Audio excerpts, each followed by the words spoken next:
Fee చెల్లించలేదని Medchal Shri Chaitanya పాఠశాల principal Ramadevi మందలించడంతో అఖిల అనే విద్యార్థిని ఆత్మహత్య యత్నం చేసుకుంది. శ్రీ చైతన్య స్కూల్ యాజమాన్యం తీరుపై విద్యార్థిని పేరెంట్స్ ఆగ్రహం వ్యక్తం చేస్తున్నారు.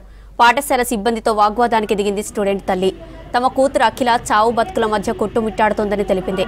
ప్రస్తుతం అఖిల వెంటిలేటర్ మీద చావు బతుకుల మధ్య పోరాడుతోందని ఆవేదన వ్యక్తం చేసింది.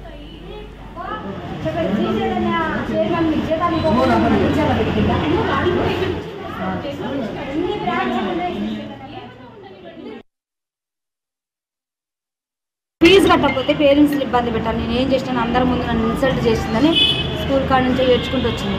మా ఇంట్లో పని ఉంటుంది, పూలమ్మ అని ఉంటుంది.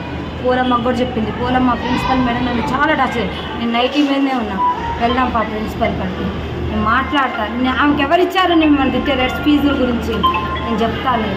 నా బిడ్డ చాలా డిప్రెషన్గా ఫీల్ అయ్యి యశోదలో అడ్మిట్ అయింది. పేరు అఖిల థియేటర్ మీద.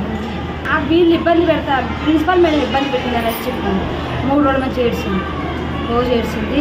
మేము వస్తానంటే కూడా మా ఫ్రెండ్స్ ముందు ప్రిన్సిపల్ మేడంని నువ్వు తింటే మా ఫ్రెండ్స్ ముందు బరువు పోయినట్టు అనిపించింది. వద్దు, నువ్వు పోమాకు మమ్మీ, నీ కోపం ఎక్కువ, నువ్వు పోమాకు. ఏ రోజు కూడా నా పిల్లలు 2 years నుంచి చదువుతున్నా ఎప్పుడు కూడా ఒక మేడం ఒక మాట అన్నదాన్ని కాదు, ఒకరిని ఒక మాట అనేదాన్ని కాదు. నా పిల్లలతో పాటు వేరే పిల్లలకు కూడా బాక్సులు పంపించిన. 90,000 ఇవి కట్టాలన్నారు. లాస్ట్ ఇయర్ కొంచెం పెండింగ్ ఉంది. మొత్తం కలిసి మనం 22,000 ఇచ్చిన. అయితే ఇంగ్లీష్లో తక్కువ మార్కులు వచ్చినాయని లాస్ట్ 1 month 2 months క్రితం బాబుని టార్చర్ చేశాను. బాబు డిప్రెషన్లోకి వెళ్ళిపోయింది. వీళ్ళ వల్ల బాబుకి ఇప్పుడు దగ్గర 1 lakh వరకు ట్రీట్మెంట్ అయింది. నా దగ్గర అన్ని రిపోర్ట్స్ ఉన్నాయి, అన్ని ఫైల్స్ ఉన్నాయి. నేను